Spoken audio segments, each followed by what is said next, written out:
হয়তো জানেন না, সে একটা স্পেশাল চাইল্ড, তার মধ্যে অনেক কমপ্লিকেসি আছে। সে অটিস্টিক বেবি এবং তার মধ্যে অটিজম আছে, এডিএইচডি আছে, স্লিপ ডিসঅর্ডার আছে। তো মামুন এবং মামুনের মা এবং তার পুরো পরিবার আমার বাচ্চাটার প্রতি খুবই। আসসালামু আলাইকুম রহমতুল্লাহ। প্রিয় দর্শক, সবাই কেমন আছেন? আশা করি অনেক অনেক ভালো আছেন। তো প্রিয় দর্শক, নতুন ভিডিও সবাই সাপোর্ট করবেন।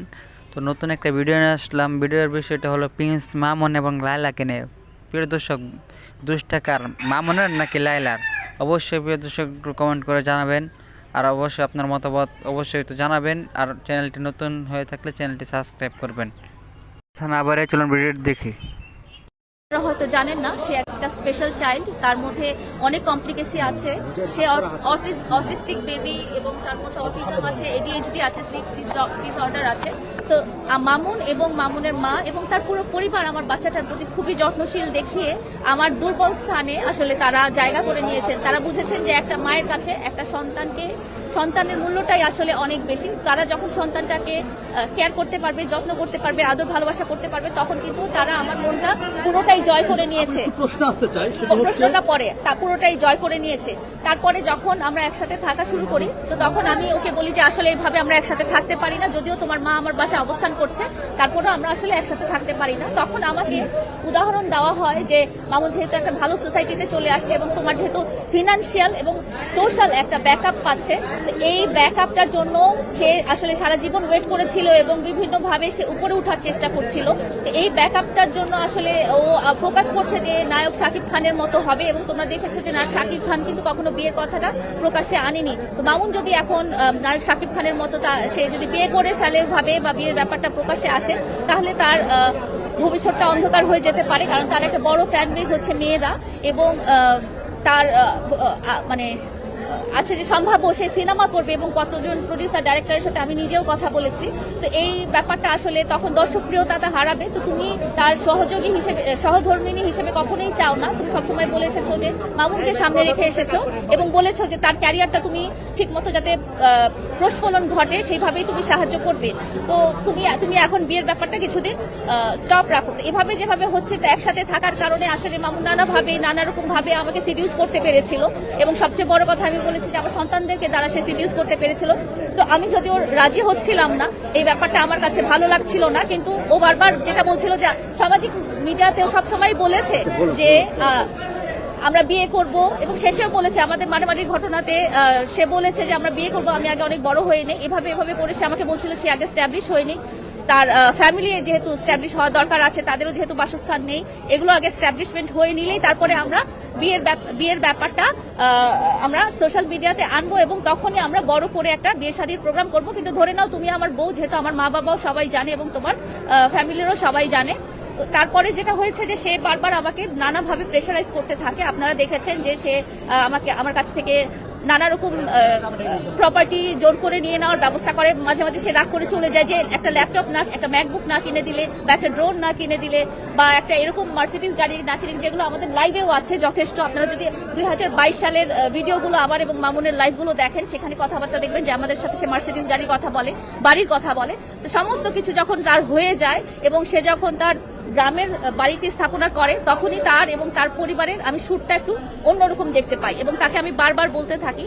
তো এর মধ্যে আরেকটা কথা বলতে চাই যে সে আমাকে দিয়ে যখনই দেখা যায় যে আমাদের দুজনকে নিয়ে ট্রোল করা হয়, তখনই সে আমাকে বিভিন্নভাবে চাপ প্রয়োগ করে এবং চাপ প্রয়োগ করে বলে যে তুমি লাইভে যাও, লাইভে যেয়ে বলো যে আমরা বিয়ে করিনি। এই কথাটা সে আমাকে দিয়ে বারবার প্রায় 10টা 15টা অনেকবার সে লাইভ করিয়েছে যে আমরা বিয়ে করিনি, এই কথাটা তুমি বারবার বলো। কিন্তু আমরা যেই সোসাইটিতে থাকছি সেখানে আমরা অবস্থান করেছিলাম একসাথে। শুধু মামুনই ছিল না, মামুনের আম্মু ছিল, অনেক সময় মামুনের বাবা ছিল, মামুনের ভাই ছিল, মামুনের বোন ছিল, এবং এমনকি মামুনের খালাও ছিল। এবং শুধু এটা না, আমরা যখন মামুনের থাকার ভাড়া বাসার কাছে যাই, মামুনের আম্মু আমাকে ভাড়াটে বা বাড়িওয়ালা বা সবাইকে আমাকে মামুনের স্ত্রী হিসেবে পরিচয় করিয়ে দেয়। এবং মামুনের যেসব আত্মীয় স্বজন আছে, আমরা রাঙামাটিতেও মামুনের নানু বাড়ি বা বাবার বাড়ি, খালার বাড়ি বেড়াতে গিয়েছিলাম, সেখানে সবখানেই আমাকে এবং মামুনকে হাজবেন্ড ওয়াইফ হিসেবে পরিচয় করিয়ে দেয়। তারপরে যখন গ্রামের বাড়িটা হলো, গ্রামের বাড়িতেও উনি সবার কাছে আমাকে মামুনের ওয়াইফ হিসেবে পরিচয় করিয়ে দেয়। এর থেকে আমি বুঝতে পারি যে আসলে তারা সত্যিকার ভাবে আমাকে তার স্ত্রী হিসেবে মনে করছে এবং সামাজিকভাবে স্বীকৃতিটা দিবে। কিন্তু যখন দেখা গেল তাদের বাড়িটা হয়ে গেল, তখন তার সুর চেঞ্জ হয়ে গেল এবং সে বলতে থাকলো, তার আম্মুও বলতে থাকলো যে আমাদের তখন সে একটা বাড়ির জন্য বায়না ধরে এবং সে আমার বাড়িটা তার নামে লিখে দিতে বলে। কিন্তু যেহেতু আমার লাইফ পার্টনার আমাকে যেভাবে গাইড করেছে সোশ্যাল মিডিয়াতে, আপনারা তো জানেন যে সোশ্যাল মিডিয়াটা আসলে আমার জায়গা না, তো সোশ্যাল মিডিয়াতে সে বারবার বলতে বলেছে তুমি তোমার বাবার বাড়িটার কথা বলো না, তুমি বাবার বাড়িটার কথা বলো না। তো আমি ওভাবেই বলেছি, আমি ওর গাইডেন্সেই বলেছি যে আমি আসলে বাবার বাড়িটার কথা সে বলেনি। অনেকটা টাইমে সে এমনও বলেছে যে তোমার বাবার বাড়িটা বিক্রি করে হলেও টাকা দিয়ে আমাকে গুলশান বা বাড়ি ধারায় একটা বাড়ি কিনে দাও। সে ওই সোশ্যাল স্ট্যাটাসটা রাখতে চেয়েছে, সে পুরান ঢাকায় বা বাড্ডাতে বা এরকম জায়গায় বাড়ি করতে চায় নাই। তো আমার আসলে মামুনের জন্য এখন মামুনকে আমি মামুন এবং মামুনের পরিবারকে সাপোর্ট দিতে দিতে আমার প্রায় 30 লাখ টাকা লোন হয়ে গেছে এবং 30 লাখ টাকা লোন হওয়ার পরও আমার বাচ্চাদের জন্য যত সঞ্চয় ছিল সবই আমি মামুন এবং মামুনের পরিবারের পিছনে সঞ্চয় খরচ করেছি, কারণ তারা আমাকে ওইভাবেই প্রলোভনটা দেখিয়েছে যে তোমাদের বিয়ে শাদী হয়ে গেলে তোমাদের বাচ্চা কাচ্চা তো তোমাদের সাথেই থাকবে এবং এটা তো তোমাদেরই হবে, এখানে তো আমি নিব না কিছু। এই কথাটা ওনারা সবসময় বলছি আমি আপনাকে। হ্যাঁ, সবই আরো শুনেন, আপনারা কেটে কেটে দিবেন, তারপরে আপনি 2 মিনিট দেখান, আপনি কেটে রাখেন না, আমি বলছি। তারপরে যখন হলো এরকম হওয়ার পরে সে আমার কাছে যখন বাড়িটা শেষ মুহূর্তে পেলো না এবং না পাওয়ার পরে সে দেখা গেল যে গাড়িটা বিক্রি করে দিল। তার যে গাড়িটা ছিল সেই গাড়িটা সে নিতে পারছিল না, গ্রামে চলার মতো না, সে গাড়িটা বিক্রি করে টাকাটা নিয়ে সে বললো যে সে চলে গেল এবং সে চলে যাওয়ার পরে আমাকে বললো যে আমি তোমাকে আর বিয়ে করবো না এবং তোমার সাথে আমার আর কোনো সম্পর্ক নাই। হ্যাঁ, তোমাকে আমি ভালোবেসেছি, তোমার সাথে আমি একসাথে থাকতে চেয়েছি, কিন্তু এখন এই মুহূর্তে আর এটা সম্ভব না। তো ও যখন চলে গেল, চলে যাওয়ার পরও আমি আপনারা নিজে সোশ্যাল মিডিয়াতে অনেকবার দেখেছেন যে আমি তার বাড়ি গিয়েছি, বাড়ি যেয়ে আমি তার কাছে আমার দাবিটা আদায় করার চেষ্টা করেছি। তার মার কাছে বলেছি, তার বাবার কাছে বলেছি, তার ভাই বোনদের কাছে বলেছি, আত্মীয় স্বজন সবার কাছে বলেছি, কিন্তু কেউ আমার পাশে ছিল না।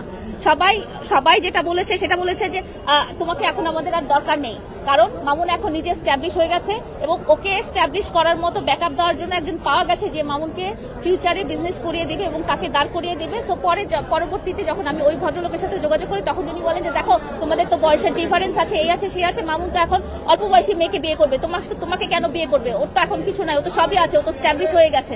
তো মামুনের সাথে আমি নানা রকম যোগাযোগ করার চেষ্টা করি। গত 3 মাস থেকে মামুন এবং মামুনের আব্বু আম্মু বা ভাই বোন সবার ফোনটাই আমার কাছে ব্লক ছিল। পরবর্তীতে মামলা আপোষ করার জন্য মামুন যখন আমাকে চাপ প্রয়োগ করে তখন একটা ফোন ওপেন করে। তো এখন আপনাদের কাছে প্রশ্ন হতে পারে যে আমি এত মাস পরে কেন আমি এই মামলাটা করলাম এবং আরেকটা, হ্যাঁ, তারপরে এত মাস পরে কেন মামলাটা করলাম এটা আপনারা জানতে চাচ্ছেন। হ্যাঁ, বলেন। আমার প্রশ্ন হচ্ছে আপনার বয়স প্রায়, আপনার বয়সের চাইতে মামুনের বয়সে অনেক ডিস্টেন্স, ঠিক আছে?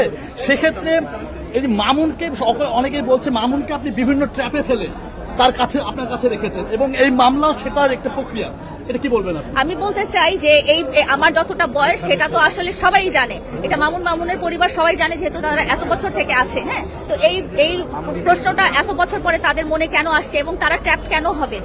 এক নম্বর কথা যে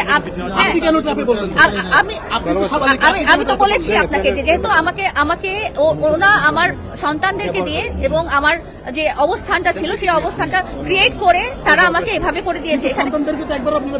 আমি কেন ভিডিওতে আনবো? তারা তো সোশ্যাল মিডিয়ার পার্সন না এবং বলেছে আমার বাচ্চাটা অসুস্থ।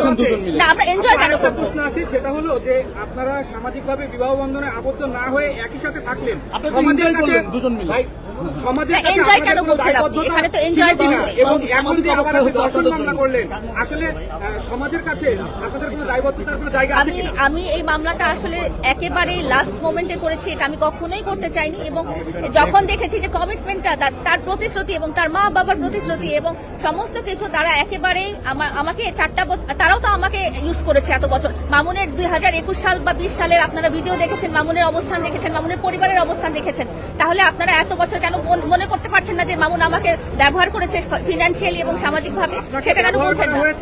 তাহলে আমি তো ব্যবহার হয়েছি কারণ এখানে আমাকে একটা প্রতিশ্রুতি দেওয়া হয়েছে আর আমি তোকে ভালোবাসি, এই কথাটা তো আমি বলেছি। ভালোবাসার সম্পর্কে কি আসলে সংসার করা যায়? আমাকে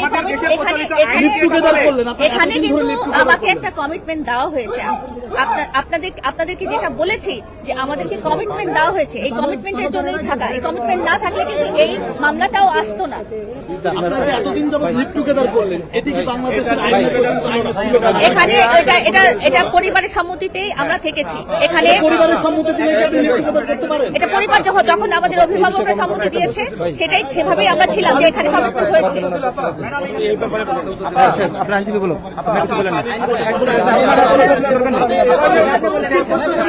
আইনগত প্রশ্ন থাকলে করেন, ব্যক্তিগত প্রশ্ন ব্যক্তিগত বিষয় নিয়ে তো মামলা আলাদা বলবেন। ব্যক্তিগত বিষয় না, ব্যক্তিগত নাই, লিপ্তকতা করা কি ব্যক্তিগত বিষয় আইনগত, ব্যক্তিগত বিষয় আইনগত চলবে। লিপ্তকতা করার পরে আপনি ধর্ষণ মামলা করবেন, সেটা কি বৈধ? আপনাদের শেষ, আপনাদের আইনগত প্রশ্ন আছে। আচ্ছা আমি বলি, আপনি তার সঙ্গে মানে স্বেচ্ছায় ছিলেন, তাহলে ধর্ষণ মামলা আসলো কেন? এখানে বললাম আমি বলছি ভাই একটু ওনার না, আপনি অবান্তর প্রশ্ন করছেন। আমি কোথায় আপনার পার্সোনাল কোশ্চেন করছেন? আপনি শুনেন, আমি বলি নো, এটা পার্সোনাল বিষয় না। নাই তো, আর এটা তো কোর্টে চলে আসছে। আমি সেটাই বলি, নারী ও শিশু নির্যাতন দমন আইনের 2000-এর ধারা 9 এবং সাবসেকশন 1 অনুযায়ী ফোর্সফুল, প্রলুব্ধ, ভয়ভীতি, প্রতারণা, এই সাবক্লোজগুলো, প্রতিশ্রুতি সহ সাবক্লোজগুলো যেখানে ব্রেক হবে সেখানেই দর্শন মামলার উদ্ভব হবে। এটা হচ্ছে মূল সংজ্ঞা। আপনারা যদি পার্সোনালে চলে যান তাহলে তো সমস্যা। এখানে পার্সোনাল কথাই বলবো। এখানে মিউচুয়ালি দুই পরিবার একসাথে সম্মতিতে, ওনাদের প্রাপ্তবয়স্কের সম্মতিতে ওনারা কাজ করছেন। মামুনকে 10 দিনের রিমান্ড 7 দিনের রিমান্ড চাই তাকে আদালতে উঠানো হয়েছে। সেই ক্ষেত্রে মামুনের রিমান্ড কেন দেওয়া হলো না, আর জামিনও কেন দেওয়া হলো না, তাকে কারাগারে পাঠানো হয়েছে? বাদীপক্ষ হিসেবে আপনারা কি দাবি করছেন? আমি বলি, বাদী পক্ষের আইনজীবী হিসেবে আয়ু সাহেব যে সাবমিশন দিয়েছিল যে ওনার যে টিকটক করে ওই এইরকম আর কার সাথে মানে সুগার মাম্মি যেটাকে বলি আমরা, যদি আমরা এই শব্দটা ইউজ করি এখানে আপত্তিকর শব্দ, এরকম আর কার সাথে তাদের সম্পর্ক আছে এবং তাদের পিছনে কোনো গ্যাং আছে কিনা এটা জানার জন্য। কিন্তু বিজ্ঞ আদালত এই আয়ু সাহেবের বক্তব্য এবং আমরা বাদী আমাদের আইনজীবীদের বক্তব্য শুনে আসামিকে জিজ্ঞেস করেছে, আব্দুল্লাহ আল মামুন, প্রিন্স মামুনকে জিজ্ঞেস করেছে আপনারা কি একসাথে ছিলেন? উনি স্বীকার করেছে বিজ্ঞ আদালতে আমরা একসাথে ছিলাম। এই স্বীকারোক্তির ভিত্তিতে রিমান্ড আবেদন নামঞ্জুর করে এবং আমাদের শুনানি সন্তুষ্ট হয়ে বিজ্ঞ আদালত জামিন আবেদন নামঞ্জুর করে রেখে জেল হাজতে প্রেরণ করে। তার মানে উনি যে আমাদের যে বাদী, ওনার সাথে যে অবৈধ সম্পর্ক করছে এই বিষয়টা কি মামুন কি স্বীকার গেছে? অবৈধ সম্পর্কের বিষয় নাই এখানে।